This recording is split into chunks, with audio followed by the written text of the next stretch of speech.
as you go back, obviously we all were put in this remote learning situation about the middle of March for the fourth quarter of last year. That was a learning process in itself as far as how to adapt in a fairly short time frame to trying to do the best we could for our kids in an environment where none of us had really been familiar with. We learned a lot through that process. We've continued to make improvements in terms of if we have to get back into a remote learning situation, what that might look like, getting the training for our staff that's needed to have that be a more productive process. But having said that, obviously this summer we've been working on plans with the idea that our children will be back in school. And so part of those considerations have been, will all the kids be in the building at one given time, or will we have a hybrid model where half the kids are learning, half are not, or half are here and half for part of the week, half are here for another part of the week? Will we have all the kids here? And would that be 4 days or 5 days is one of our considerations, because we thought maybe early in the year we might need an extra day for planning, preparation, and just considerations of the unknowns that'll come up. We've made that decision through, and so that's one of the decisions that we've made through a process of lately with conversations with our internal leadership team. We have a return to school committee, which is made up of our internal leadership team, parents, and our board members. And so through that process and through some COVID board meetings related to COVID and returning to school, we've had about 7 meetings throughout the last month. And through that process, we've adopted a plan effective July 20th. Part of that plan is all of our students will return to school 5 days a week. We're going to try to run a normal calendar, start school on time on August 13th. All students present for those 5 days of learning. And now we're in the process of putting plans together for when our staff comes back for in-service and professional development activities, what those days will look like. And those days are going to be a little bit different because COVID, the COVID situation and returning to school and trying to have as normal of a school functioning and operation as possible in these conditions, that's where our focus will be. And that's where our focus will be working with staff when we bring them back in to get ready for the children to be here on the 13th. So you guys have broken it down into green, yellow, and red. Where are we now? Will you be starting in the green section of this? Based on what we've got right now, it's in the green, where all of our students are reporting 5 days a week in a normal school day with some modifications. A normal time period of a school day, starting school at 8 o'clock, ending school at 3:30, with some of the modifications that have been put in our plan to try to address health concerns, safety concerns, and also balancing those out based on trying to devote as much time as possible for learning and instruction. But yeah, that's right now we're in green based on our model. Public health has also adopted a model with 4 stages: green, yellow, orange, and red. And so that communication with public health, that communication with the governor's office, working with our health officials here in school. We have a school nurse who's contracted through Unity Health, Unity Point in Sioux City. All of those factors will come into play determining whether we're in our plan in green, how long we're in green, and if we ever have to move to a more elevated status and modify our learning plan. Absolutely. Will you be treating every school section of grade levels the same? Will there be a differentiation between the younger kids who may have a harder time with some of those health restrictions and older kids? There will be. And we adopted this plan, and you can see the scope of the plan. There are some specifics in there, but there's also some general areas in there. And we've conveyed to our community, we visit with our board, we visit our return to school committee, and in collaborating with other school districts and looking at their plans, putting a general plan in place with some specificity, but also realizing, like you said, how the details in terms of procedures and processes in our junior senior high versus our elementary may look different. So we had a Zoom meeting on Wednesday and a Zoom meeting scheduled for this afternoon, which they're serving the same purpose. and that is starting to get input. That Zoom meeting is for all of our staff, trying to get some input from them, but more than anything, go through the plan in general. But next week, we will start working in earnest. Mr. Lemke, our junior high school principal, working with the 7-12 end of the building. I'm the elementary principal as well as superintendent, working with the pre-kindergarten through 6th grade end with our leadership team and with our entire staff, that process for more specificity. For example, what does recess look like in the elementary? What does lunch look like in the elementary? Same thing, what does lunch look like in the junior, senior high school? And how do we social distance that? How do we social distance recess and some of those things? And so over the next 2 weeks, that will be a huge focus for our staff. Absolutely. Some of those questions are going to be coming up in the next right. couple And then communicating those specific aspects of our plan that we think are appropriate for our parents and our community to know about. As you guys are planning to start in person, a lot of parents are very nervous. Is there an option for parents who don't want their kids to be in the buildings where they don't have to officially homeschool them? Absolutely. And that looks that's probably a little bit more of a seamless process in the 7-12 in terms of through our learning management system platform and utilizing Zoom and some other electronic communication, visual and audio communication systems.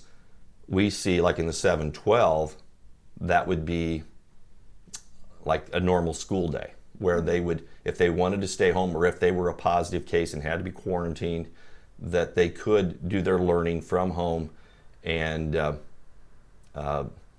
basically attend class off-site using their Canvas platform and being able to attend through Zoom. So just like somewhat like a normal school day on a normal bell schedule, but doing it from home.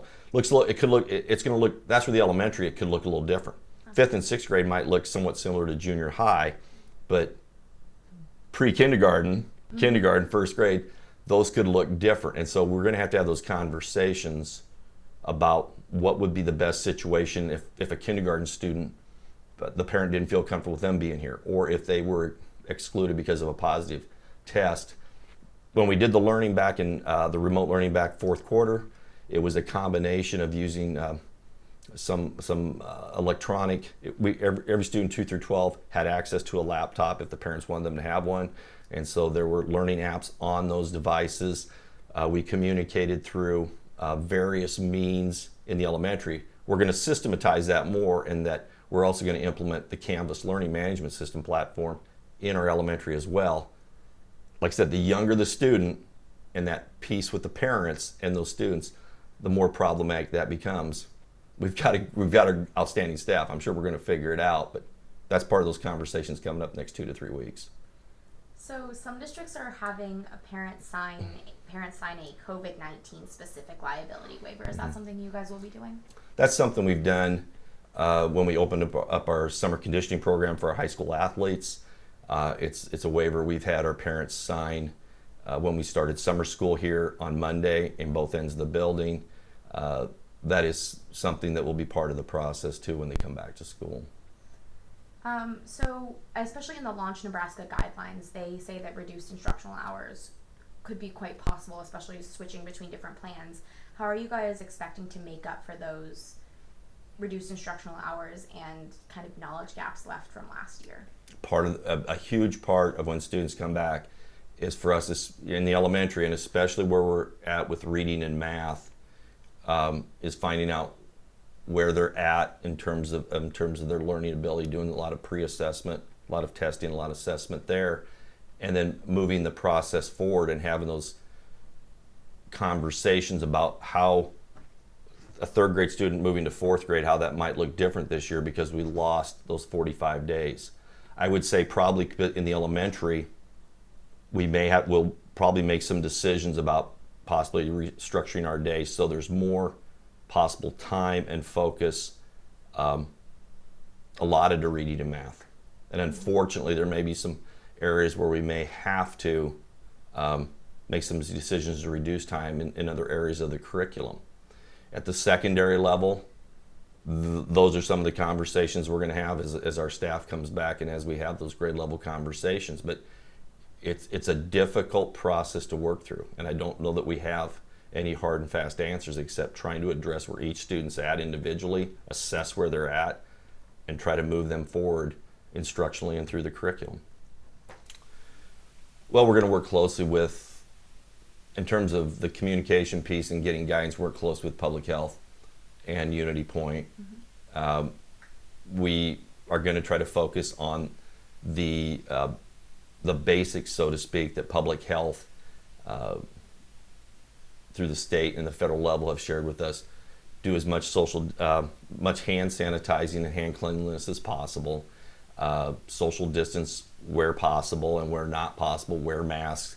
Summer school has been a good, I think, test case in that.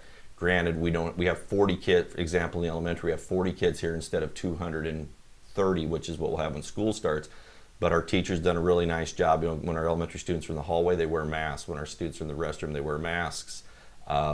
When they're in the classroom and they can't be social distance, they wear masks. But if they can be social distance, and you have to put some trust in your teachers, then they can have their masks off. And so we don't have a hard and fast rule on masks right now, but we're trying to be very thoughtful about doing the best we can to provide the safest environment possible. I think hand sanitizing is an aspect of it that is more easily implemented sometimes as opposed to the wearing of masks. It would be, and so right now, being in that green situation, that's where we're at. Our plan puts a lot of discretion in the hands of our staff to make the best decisions they can for kids in their classroom. Now, once again, K6, PK6 and 712 could be different. Discretion in the classrooms, but once again, something, where else are they going to wear masks? Right now, we don't have a hard and fast rule on them wearing masks during passing periods. That may change based on elevated levels of positive cases, what's going on in the county, what's going on in Homer. There's a lot of factors that may change how we utilize masks. And the only reason I bring masks up, because obviously you haven't heard a whole lot in the media about parents being upset about hand sanitizing, or community members, or students, or even staff, and where they're at. But everybody's got an opinion on masks. Everybody does. And we've got to work through that thoughtfully. We've tried to put enough flexibility in our plan to make wise use of masks, realizing that we think we're in a good spot right now based on the health situation in our county and in our community, but that could change based on health considerations in our community and our county. I also have a use of masks section in my question, so Okay. I'll jump kind of right into that. Right now, your answer to the last question kind of showed that masks will be suggested. In each of the plans, will they be suggested, expected, required, not used at all? Kind of walk me through where the plan has it right now. I think probably the word probably the phrase that's in our plan is may be required, and discretion on the part of our adults. And I know that gets into a gray area, but we also know that, and we have had healthcare professionals on our return to school committee, and we know the rate of transmission and the severity of symptoms goes up by age and underlying compromising conditions. And so if we have to think about our adults in the building, we have some adults with potentially compromised conditions as it relates to working with kids. And that's the nice thing, as adults we can talk about how we need to protect each other. We also need to be mindful of having kids wear masks when they can't be social distanced, because they're transmitters. Although the healthcare professionals have shared with us that kid to kid, especially under the age of 10, is not as likely transmission as when they get older than 10. So there's all those factors going to play about when masks are used and when masks are not used. And I think right now, based on at least 1 week of summer school on our end of the building, NYC our end of the building, I'm the elementary principal of this end of the building, that's gone pretty well. We're going to have to move that forward working with 5 times as many kids as we have in the building right now. Students who may not be able to wear a mask, who may have learning disabilities or really can't handle that, what is your plan with those students?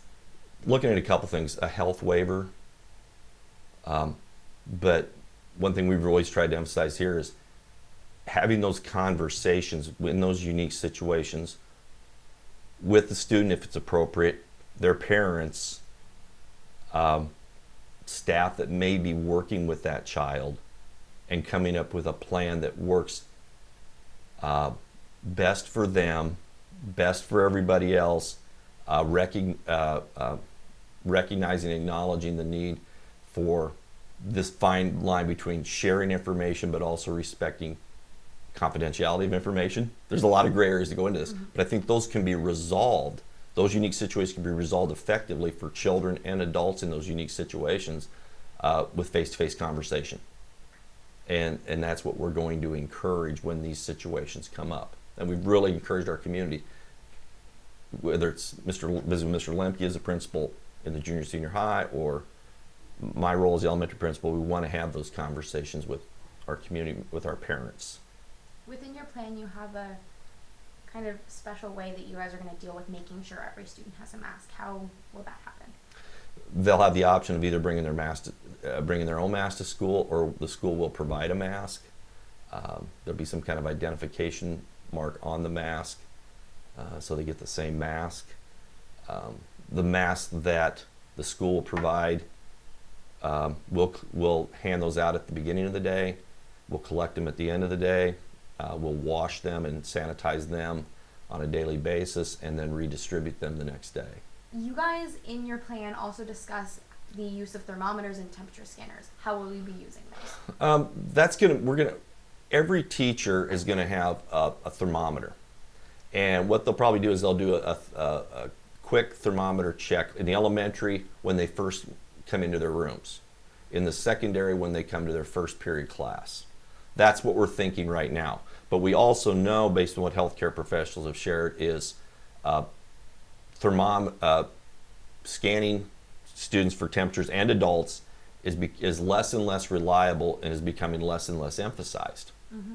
And so we were thinking about the beginning of the day that we would do those thermometer checks. Now, I'll put a caveat there. That could change Tuesday after we talk to our school nurse and her boss. Mm-hmm. But that's where they're at with it right now. And so that's where we're at with it right now. So point being, at the beginning of the day when students come in the building, our students that ride transportation will come in through the south end. The students that are not riding school transportation will come in through the center doors, because we're all in one facility, and we're basically going to do two things: have them sanitize their hands and issue a mask, and tell them that a clip and the mask is attached to a lanyard. And every kid will have a lanyard, every kid will have a mask, and because we were going to have temperature checks too, and right now we're leaning against temperature checks when they come in, and that will also be helpful in facilitating the flow of students, maintaining social distancing, and getting students where they need to be in a timely manner so we can start school in a timely manner.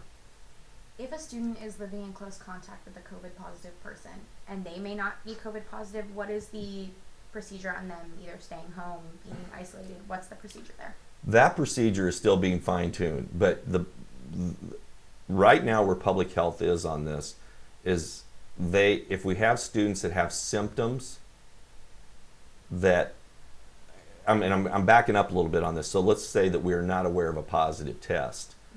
Mm-hmm. If we're aware of a positive test, then we're going to follow the directive regarding public health as far as the time period they're supposed to be quarantined, and they're going to do their investigation in terms of who else may need to be quarantined because of close contact, whether they wore a mask or not, whether they're within 6 feet, whether right now the guideline is less than 6 feet, no mask, and 15 minutes contact. Those three factors line up to varying degrees of who's going to be isolated, who's going to be quarantined, and who's not.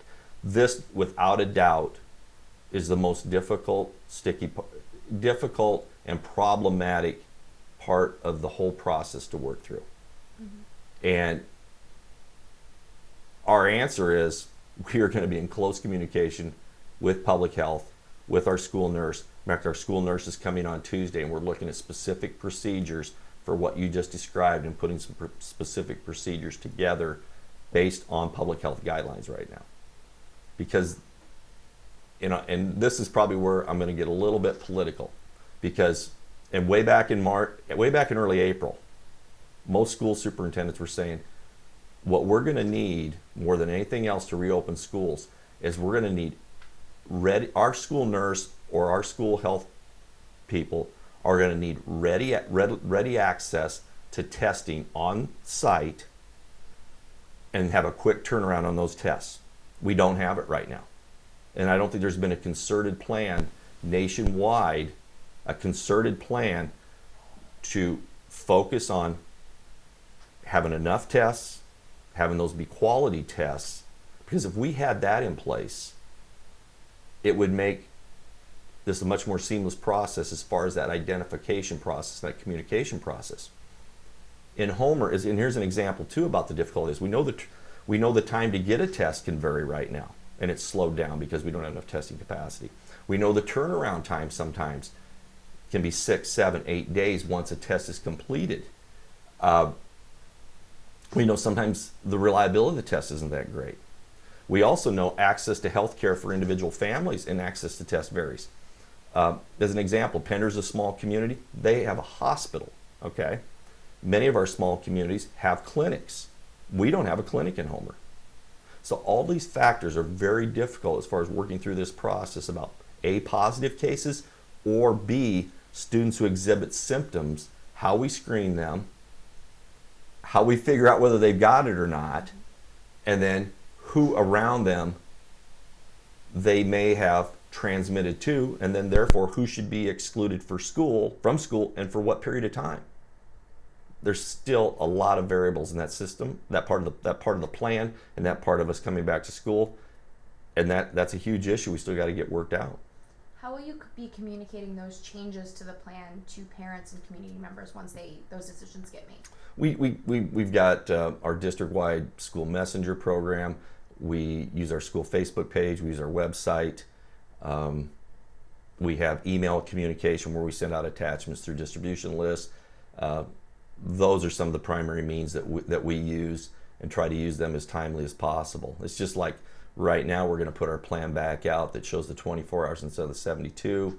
We've tried to let our community know that you just have to stay updated. We find that Facebook and our district webpage are two methods that are pretty effective in getting changes out to the public.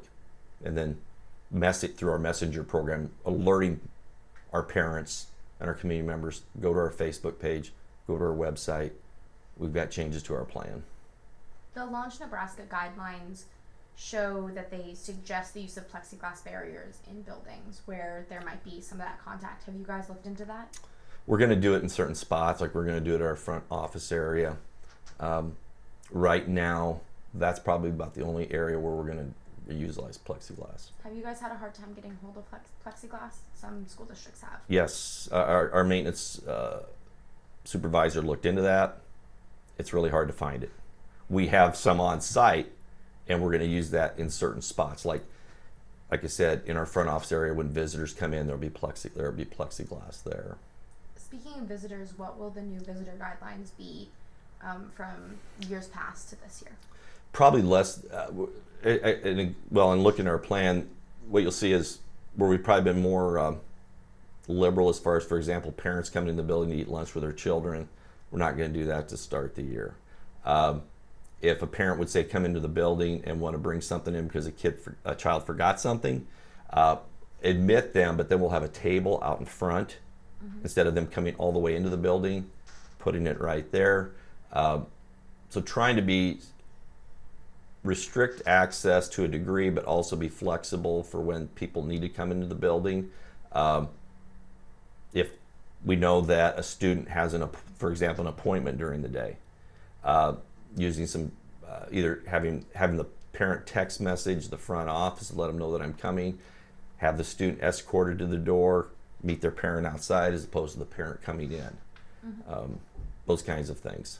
Again, in the Launch Nebraska guidelines and also in your guys' plan, you talk about cohorts, or in the Launch Nebraska it's called static groups. How are you going to keep students in their specific groups so that they don't necessarily spread something throughout the whole school? A difficult issue in your junior senior high because of the transition times. I think, for example, easier in our elementary because for 80 to 85% of the day we have one teacher with a specific number of children, so we think we feel fairly comfortable in those teachers being responsible for that group of children. They're with them most of the time anyway. We can cohort them pretty easily during lunch. We can spread them out during lunch. As an example, during lunch, we're probably going to use our lunchroom plus our gymnasiums and pull a set of bleachers out and socially distance children on our bleachers to eat lunch. And we've had a few small children in the building that their parents work here, and we've tried kind of tested it out a little bit. Sit on the first row bleachers, have your lunch tray on the second row. Spread them out. So that's the way we can cohort social distance. But when you got kids together that are together by grade level down here, that's more doable than it is in the junior senior high. And I'm not sure that there's an easy answer to that in our junior senior high school. Is there something that you're looking into to kind of change up passing periods? Because a lot of people are concerned about those specific times. How are you dealing with that weird time during the day? We had a lot of conversations about that too. The problem you have with staggered passing periods is if you've got kids if you're staggering the time that kids are leaving a particular room, you've got students who are sitting in a room that they're going to. So right now we're going to keep our passing periods the same. We're going to strongly encourage, and this is one of those variables, strongly encourage mask wearing in the hallway and see where that goes. So that's where we're at right now with that. How will social distancing work within classrooms in your on-site plan? And that is that there's a lot of factors at play there. Obviously the number of students. In our elementary, our class sections are 13 to 18 students. We can get our classrooms in our elementary with those numbers anywhere from probably 4.5 to 6 feet. And that's what we're going to do. We're probably going to have all of our desks facing one way. When we can't keep those distances, like we've done with summer school, we're going to have kids put masks on. And that's going to be up to the discretion of that teacher as far as how they manage their classrooms, but that's what we pay them to do. Now there's an extra layer of management there, but once again, we feel pretty confident they can do that. Same in the junior senior high school. Because of the number of kids in a section, masks may be used more, maybe more prevalent in use. If a teacher has 6 in one class or versus 20 some in another class, the kids where there's 20 some, the teacher may make that mask use a requirement. The other thing we can do in our junior senior high school is we can look at sections, we can look at proximity to classrooms, and teachers may switch once we get our master schedule out. And so because we have some classrooms that have 500 square feet, we have some classrooms that have 900 square feet. And so our social studies classroom is 900 square feet. Our English classrooms are about 550. So if the social studies teacher has 6 or 7 students in their class in a given section, in a given period, but the English teacher has 18 to 20, they may have to flip-flop. And so Mr. Lemke will be working with his elementary staff and looking at those class numbers and making decisions about when teachers may move as opposed to students moving. How will classes like band, choir, PE, the ones where they're not sitting at a desk learning, work? To start with, PE, there may be more outside activities. We've got 2 gymnasiums right now, which that helps to distance students, and we utilize both gyms for physical education classes. That helps. More outdoor activities for physical education. Band, she's reconfiguring her room to maximize social distancing. We've got a pretty good sized band room. We've got not large numbers, 25 to 30 students. Vocal music is the most difficult class problem, is most problematic. both in the elementary and the secondary. And once again, we're going to have conversations with our staff because they've public health and health officials have said that droplets can be transmitted up to 12 to 14 feet through singing. Mm-hmm. We've talked about having our high school, we've split our vocal music. One thing Mr. Lemke has done with his staff, we have split our vocal music, high school vocal music, into 2 sections. So we're going to have half the kids in high school, 2 sections of high school music. That's problematic in itself because you don't ever have them together to practice. Mm-hmm. But to start with, that's what we're going to do. We're going to encourage them to go outside and practice. There's a green space right outside our vocal music room. They can walk right out the exit down there and practice in a green space. So we may have elementary music classes when the weather's nice right now to start with, and vocal music classes outdoors instead of indoors. There's all options we're considering. I get it when it's December, but hopefully maybe when December some things have changed that will allow us to be hopefully closer to back to normal. Hopefully. Yep. I know you said you may not have the answers to this question, but how will recess change? Will it still be part of your elementary school day? Yes, and we've got a huge space on the south end of our building. And what we may do, for example, usually recess is group K1, 2, 3, 4, 5, 6. Like those are our elementary lunches. And that's how the kids are organized for lunch. And we will probably group them by grade level and by student or by teacher. We have two sections in each of our elementary, so they'll be grouped by grade level, but then also broken down by their teacher, and just keep them spread out, and then rotate. One idea that's been brought forth is, for example, K1, 2 recess on the south end. We'll rotate the days that kids can use the playground equipment. So on Monday, the kindergartners use the playground equipment. Or maybe just one grade level or one section of kindergarten can use the equipment. We'll make that determination. And then so we'll do a rotation as far as using the equipment itself. But otherwise, between all the other balls and hula hoops and we've got a tennis court out there. So we can do a lot of things with kickball games and things like that, and things that kids like to shoot baskets on our tennis courts that we can really spread people out. So we've got a pretty advantageous situation there for the social distance recess. You touched on this really quickly. How will lunch change for your different grades? And that's what we see, probably the utilization of one of our gymnasiums and a section of bleachers to social distance, and try to social distance the hallways in terms of spacing and marking off our hallways.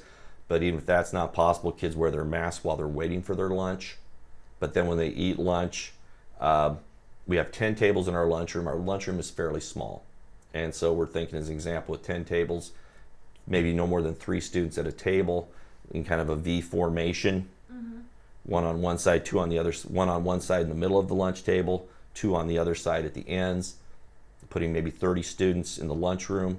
And then our gym bleachers have 18, each section for a person to sit is 18 inches, and those are marked off on our bleachers.